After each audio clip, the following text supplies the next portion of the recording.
இன்றைக்கி எங்கள் வீட்டில் என்ன லஞ்சுன்னு பார்ப்போமா?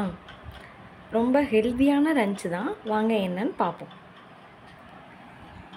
இது குதிரைவாளியில் செஞ்ச சாதம், அப்புறம் மிளகு தக்காளி கீரையில் செஞ்ச சட்னி, அதுக்கப்புறம் சுரக்காய், கேரட், வெங்காயம் இதெல்லாம் போட்டு நோ ஆயில் நோ பாயில் மெத்தடில் செஞ்ச பொரியல், தென் முட்டை ப்ளஸ் கடலை மாவு போட்டு செஞ்ச முட்டை பொரியல், அதுக்கப்புறம் இது நரிப்பயிறு, தென் நரிப்பயிறு வேக வச்ச தண்ணியில் செஞ்ச பச்சைப்புளி ரசம். ஸோ ஓவராலாக இதுதான் எங்கள் வீட்டில் இன்றைக்கி நான் செஞ்ச லஞ்ச். ஸோ இந்த மாதிரி ஹெல்த்தியாக எல்லா நாளும் சாப்பிட்றதுக்கு முடியாது, பட் ஏதாவது ஒரு நாள் இந்த மாதிரி செஞ்சு சாப்பிட்றதுக்கு ட்ரை பண்ணலாம். Okay, thank you.